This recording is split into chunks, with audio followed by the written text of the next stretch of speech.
right, let's dive into this. You guys sent in some pretty intense excerpts from this book. Yeah. And wow, just skimming through it, I was really struck by some of the stuff it talks about. It really does seem to get to the heart of some of the big contradictions that men are facing today. Yeah. Yeah, and it kind of feels like a wake-up call, about how all these different forces are kind of shaping the world we live in and impacting our lives as men. Absolutely. And what's interesting to me is how this book really challenges a lot of the conventional narratives that we hear about masculinity. Right. It doesn't shy away from the tough stuff. Exactly. Okay, so one of the first things that really jumped out at me was this idea of the double bind of vulnerability. Right. So the book talks about this masculine equilibrium, like this balance between strength and emotional intelligence. Yeah. But then it gives this example of a firefighter named John who's like praised for being brave at work, but then like labeled as toxic for those same traits in his personal life. Yeah, it's a tough situation, and that anecdote I think is really powerful because it illustrates these conflicting messages that men are getting today. Yeah. On one hand, they're expected to be these stoic protectors, but on the other hand, they're criticized for not being emotionally open. Yeah, it's like a no-win situation. It really is. And it's actually pretty serious. The book cites statistics about male suicide rates and how they're significantly higher than female rates. Yeah, a lot of people don't realize that. Yeah, it's definitely a sobering thought. It is. And then the book goes on to talk about how media plays a role in this too. Like how often do we see movies or shows where the male lead is allowed to be vulnerable without being punished or ridiculed for it? Definitely not the norm, not at all. And that just kind of perpetuates this idea that men have to suppress their emotions in order to be considered strong or worthy of respect. Yeah, it's like a vicious cycle.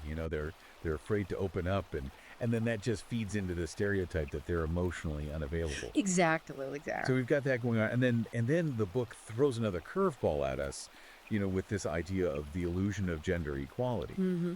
It argues that in our pursuit of equality, we often overlook like fundamental differences between men and women. Right, and it uses this really interesting example called the Scandinavian gender paradox. Okay, what's that? So the Scandinavian countries like Norway and Sweden, they're known for their really strong gender equality policies. Right. But they also have some of the most gender segregated career choices. Oh, interesting. So it's this kind of paradox where you have these countries that are really pushing for equality on paper. Mm-hmm. But in practice, you still see these very distinct differences in the types of careers that men and women choose. So what the book is saying is that maybe pushing for equal outcomes is actually counterproductive in some ways. It could be, yeah. Because it ignores these inherent differences that might exist between men and women. That's one of the key arguments, and they even talk about this biological imperative model, which suggests that career choices are often driven by these inherent biological differences. So instead of focusing on forcing everyone into the same mold, maybe the focus should be on creating a society where both men and women can thrive by pursuing their natural strengths and passions. That's the idea. That's the ideal. Have you seen this paradox playing out in your own life or your work at all? Oh, absolutely. Absolutely. I mean, just think about fields like nursing and engineering.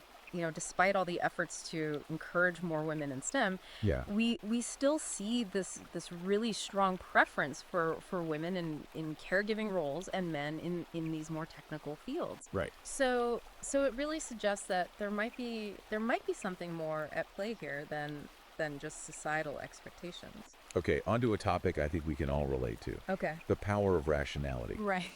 We all like to think of ourselves as rational beings. We make decisions based on logic and evidence. Right. This book makes this pretty bold claim. Uh-oh. That 90% of our decisions are actually driven by emotions. Oh, wow. And then we just kind of use logic to justify them later. Okay.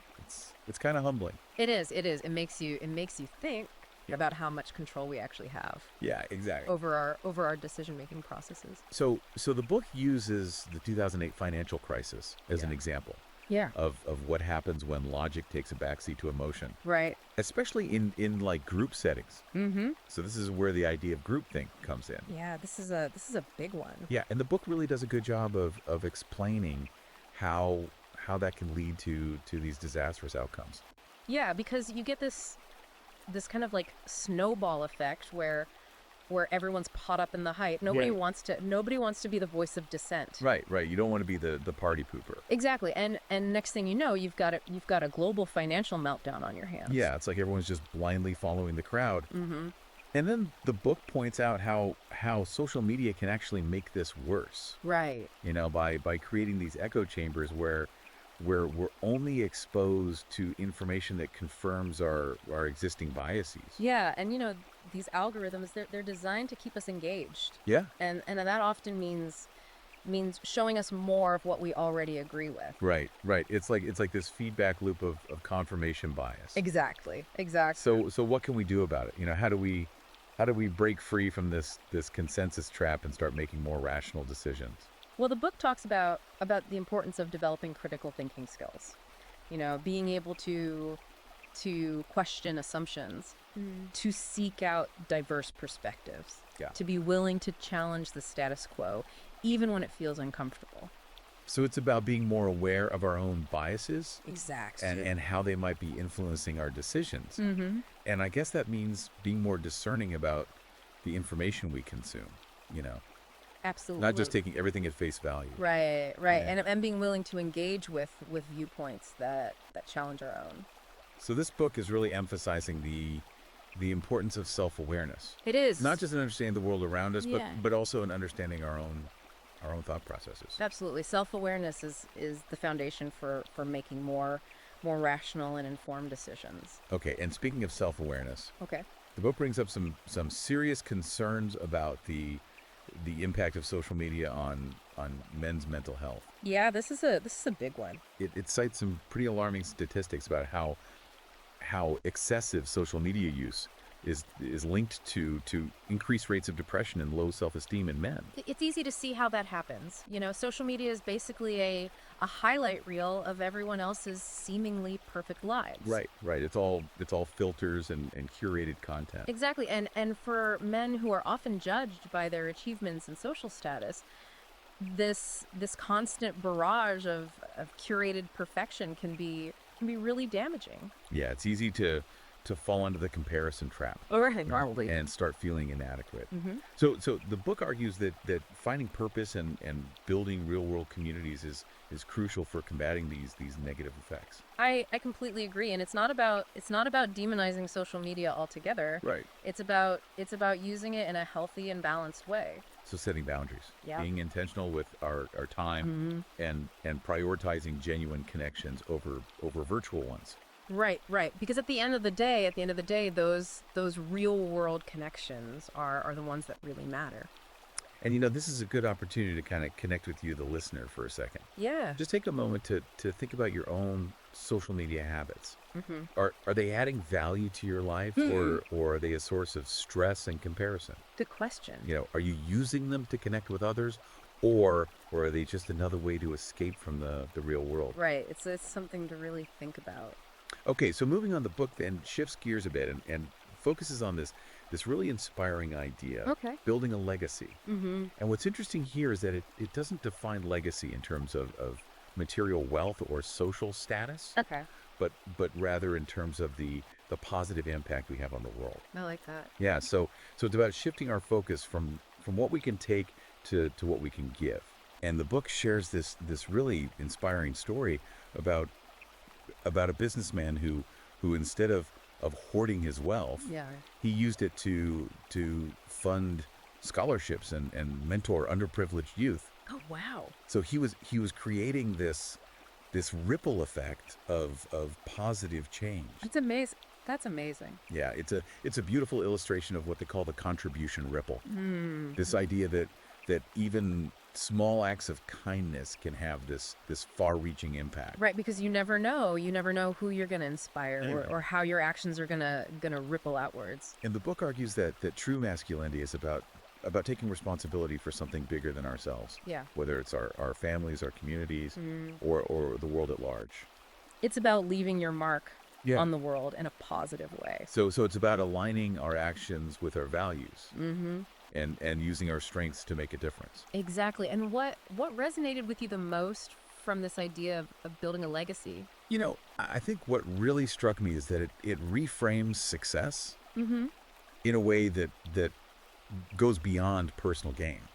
You know, it's a call to action to think about the kind of impact we want to leave on the world. It's a bigger perspective. Yeah, it's not just about what we accumulate, but about what we contribute. Exactly. And that's a really powerful message, I think. And then we move into a topic that I think is becoming increasingly relevant in today's world. Okay. This idea of psychological warfare. Oh, wow. And how it's being waged through media. The book actually calls it Media and Mind Control. Okay. And it explores how these subtle tactics are being used to shape our beliefs and behaviors, often without us even realizing it. Right. It's like subliminal messaging. Yeah, it's pretty unsettling, to be honest. It is. But think about how easily we can be manipulated by these forces that we're not even aware of. Yeah. And the book argues that we're constantly bombarded with messages that undermine our confidence, our values, and even our sense of self.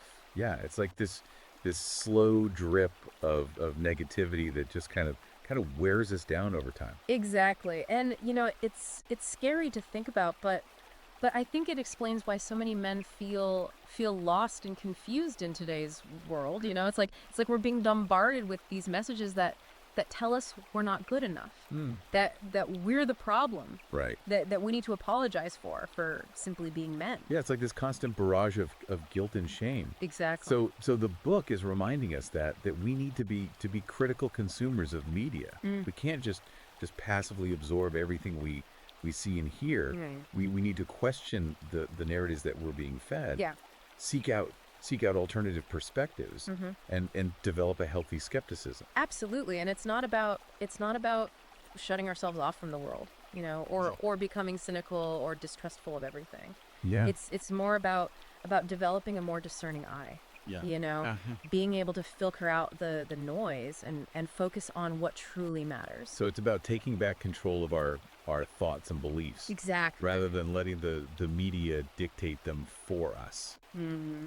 And that leads us to the book's emphasis on crafting a vision for the future. Okay. It's about setting goals, developing a plan, and taking action to create the life we want. Right. Rather than just reacting to circumstances. It's about being proactive instead of reactive. Exactly. So the book argues that too many men are living on autopilot, you know, just letting external forces dictate their choices and their direction. Right, and it's a call to action to become the architects of our own lives. To take ownership of our lives. Exactly. And shape our own destinies. So it's about shifting from a passive mindset to an active one. Absolutely. Okay, and it's not just about setting goals. You know, the book emphasizes the importance of developing a strong work ethic, right? Embracing discipline and cultivating a sense of purpose. Yeah, those are essential ingredients for success in any endeavor. And the book reminds us that achieving our goals requires more than just wishful thinking. It demands consistent effort. Yeah. Perseverance.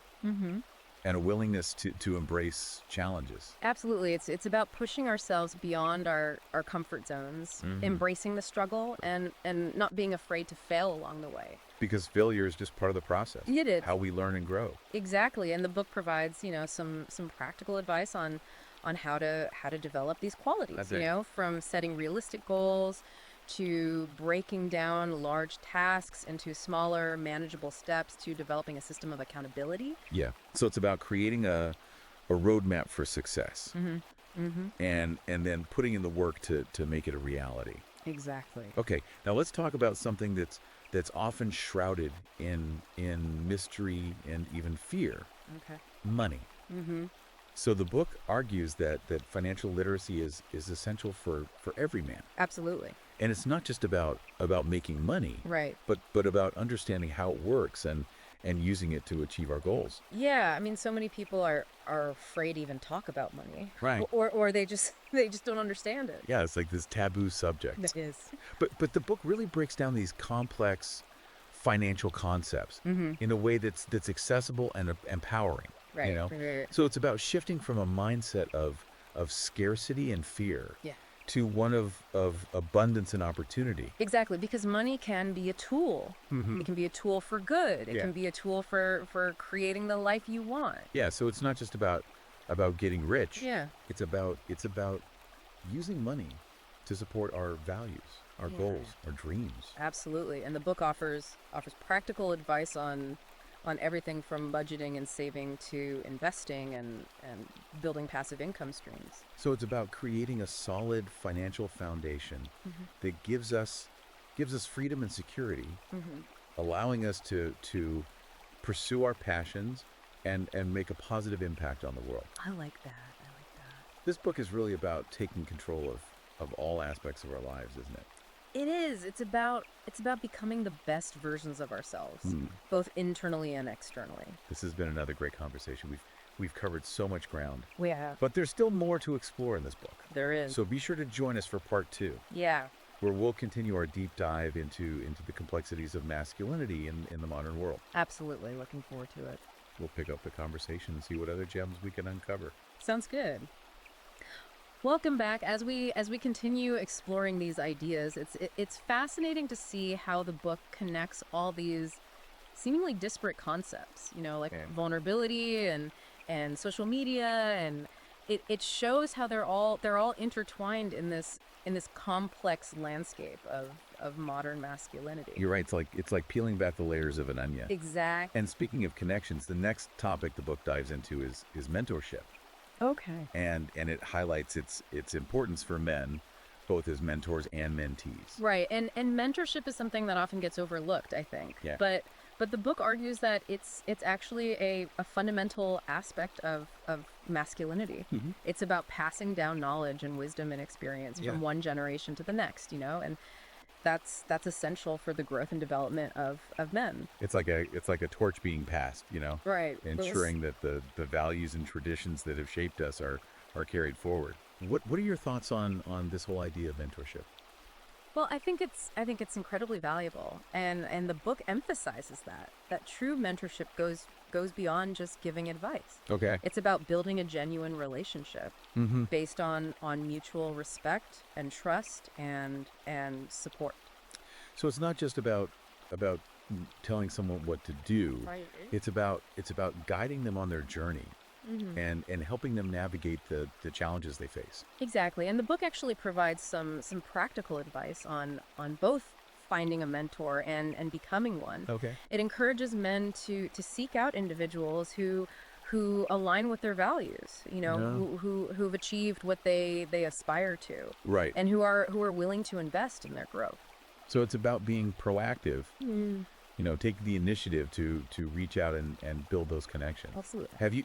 Have you ever had a mentor who really had a profound impact on your life? Oh, absolutely. Like someone who believed in you, challenged you, and helped you reach your full potential? I've been very fortunate to have several mentors throughout my life who have played a really significant role in my personal and professional development. And their guidance and support have been invaluable. And I think most of us can relate to that, whether it was a teacher or a coach, a family member, or even a friend, having someone who believes in us can make all the difference. You really can. Okay, so mentorship's a powerful force for good. Absolutely. And then the book kind of shifts gears a bit and tackles a topic that's often seen as taboo, religion. So it argues that religion can provide a sense of purpose, meaning, and community that's often lacking in modern society. Right, and it's an interesting topic because it seems like in today's increasingly secular culture, religion is often dismissed as outdated or irrelevant, but the book suggests that it can actually offer something valuable, a framework for making sense of the world and a community of like-minded individuals. And the book approaches this topic with a lot of nuance. It does. It acknowledges that religion has been a powerful force throughout history, shaping cultures and civilizations. Right. And that it continues to provide strength and guidance for many men today. Absolutely. So it's not about blindly following dogma or adhering to rigid rituals. No, not at all. It's about finding something bigger than ourselves to believe in. Right. Something that gives our lives meaning and purpose. And it could be a specific religion, a spiritual practice, or even just a set of guiding principles. Right. It's about finding what resonates with you, what feels authentic, and what helps you live a life that's aligned with your values. Okay, now let's shift gears to a topic that's becoming increasingly relevant, I think, in the digital age. Okay. And that's the subtle ways in which media can influence our thoughts and behaviors. Right. The book refers to this as media and mind control. And it's definitely a bit unsettling. It is, and it's something that I think we should all be aware of. Yeah. The book argues that we're constantly bombarded with messages that undermine our confidence, our values, and even our sense of self. Yeah. It's like this constant drip feed of negativity that can wear us down over time. And it's interesting because you wouldn't think something as simple as like scrolling through social media or watching TV could have such a profound impact. Right. But the book makes this really compelling case for how these subtle influences can actually shape our perceptions of the world and ourselves. They do, and the book encourages us to become more critical consumers of media. We can't just passively absorb everything we see and hear. Right. We need to question the narratives that we're being fed. Seek out alternative perspectives and develop a healthy skepticism. So it's not about becoming cynical or distrustful of everything. No. But rather about developing a more discerning eye. Being able to filter out the noise and focus on what truly matters. Exactly. And the book uses this term media immunity, which I really like. It's this ability to recognize and resist the subtle ways in which media attempts to manipulate our thoughts and emotions. That's a powerful concept. It is. It's about taking back control of our own minds, and not allowing ourselves to be passively programmed by external forces. Right. And that leads us to this idea of crafting a vision for the future. Right.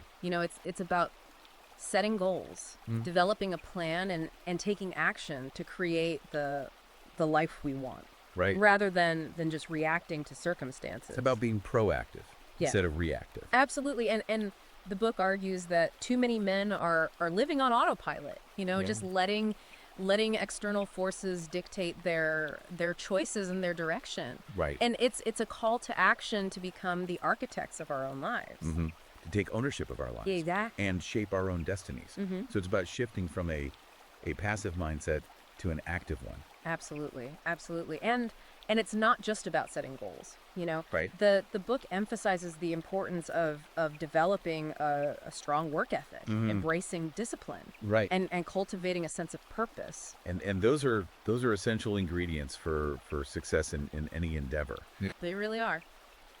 And the book reminds us that achieving our goals requires more than just wishful thinking. Yeah. It demands consistent effort, perseverance, right, and a willingness to embrace challenges. Absolutely. And it's about pushing ourselves beyond our comfort zones, embracing the struggle, right, and not being afraid to fail along the way. Because failure is just part of the process. It is. It's how we learn and grow. Exactly. And the book provides some really practical advice on how to develop these qualities. Okay. From setting realistic goals to breaking down large tasks into smaller, manageable steps to developing a system of accountability.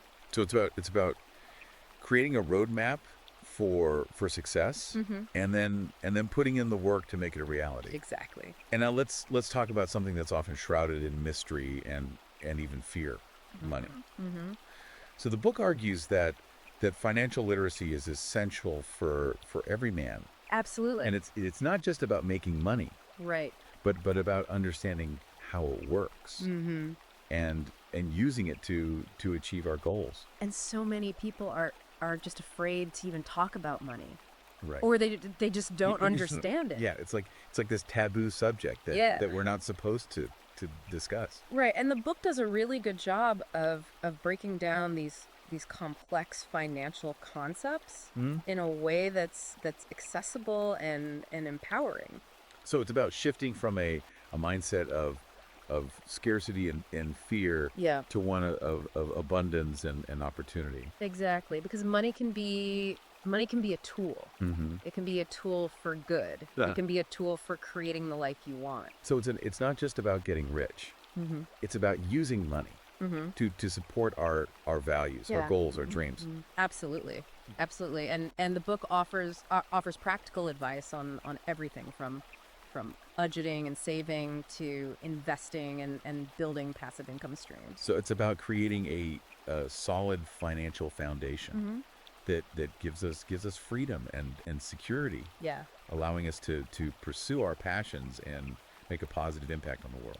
I like that a lot. This book is really about taking control of all aspects of our lives, isn't it? It is. It's about becoming the best versions of ourselves, both internally and externally. Well, this has been another thought-provoking conversation. It has. We've covered so much ground, but there's still more to explore.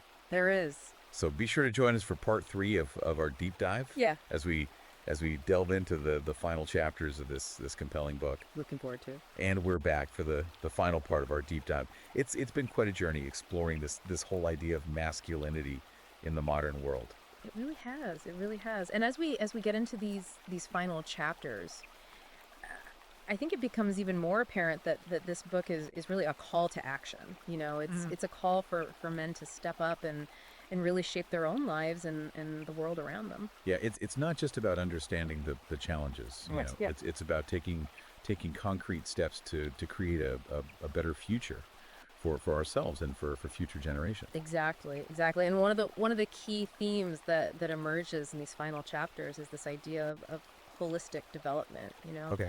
It's not enough to just focus on one area of our lives like career or fitness. Right. We need to cultivate all aspects of ourselves, our minds, our relationships, our spiritual sides. It's about creating a sense of balance, you know, recognizing that all these pieces are interconnected and contribute to our overall well-being.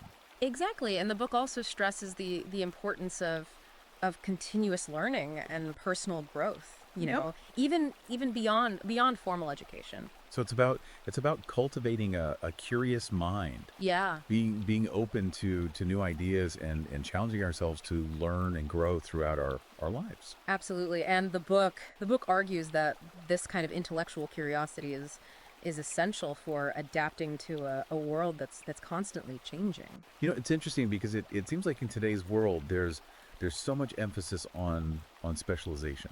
You know, on becoming an expert in one narrow field. Right. But this book is encouraging a more well-rounded approach to learning a sort of Renaissance man ideal. That's a great way to put it. And the book provides a wealth of resources and suggestions for how men can continue their education. Okay. You know, from online courses and mentorship programs to simply seeking out challenging conversations and experiences. So it's about recognizing that learning is not just a means to an end, but a lifelong pursuit that enriches our lives and expands our horizons. Absolutely. And speaking of enriching our lives, the book also emphasizes the importance of cultivating strong social connections. Right. It's about finding our tribe, you know, those guys who we can rely on, who challenge us, who make us laugh, and who support us on our journey. Exactly. And the book actually debunks this myth of the lone wolf. You know, it argues that men are inherently social creatures who thrive in environments where they feel connected and valued. It's interesting because there's this societal expectation that men should be, you know, self-reliant and stoic.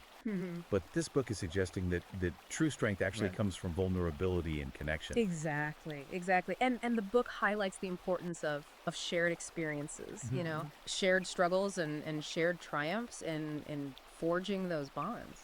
It's about creating those brotherhoods, where men can be themselves, let down their guard and support each other through thick and thin. Absolutely, absolutely. And the book even offers some practical advice for building those connections, whether it's joining a sports team or volunteering in your community, or even just making an effort to stay in touch with friends and family. So it's about being intentional with our relationships, and investing time and energy into nurturing those connections. Absolutely. And as we reach the culmination of this deep dive, the book leaves us with this really powerful message about legacy. It's about recognizing that our lives have meaning and purpose beyond our own individual experiences. Right. It's about contributing to something larger than ourselves. Yeah. About leaving the world a better place than we found it. Exactly. And the book argues that true masculinity is about leaving your mark on the world, in a positive way. It's about creating something that will outlast us. Whether it's a family, a business, a work of art, or simply a positive impact on the lives of others. The book actually provides some really inspiring examples of men who have built these lasting legacies through acts of service and mentorship and creative expression and philanthropy. It's a reminder that we all have the potential to make a difference in the world, to leave a mark that ripples outwards long after we're gone. Absolutely. Yeah. Well, this deep dive has been an incredible journey, exploring the complexities of masculinity in the modern world and uncovering a wealth of insights and actionable advice. I couldn't agree more. And for our listeners who want to explore these ideas in more depth, I highly recommend checking out the full book. Yeah, definitely. You can find it on Amazon Kindle and Google Play Books. It's a book that has the potential to change lives. And I encourage every man to read it and engage with its powerful message. Thanks for joining us on this deep dive. It's been a pleasure. We hope it's been, insightful and inspiring and empowering. Absolutely. Until next time, keep striving to become the best version of yourself. Yeah. And make a positive impact on the world. Sounds good.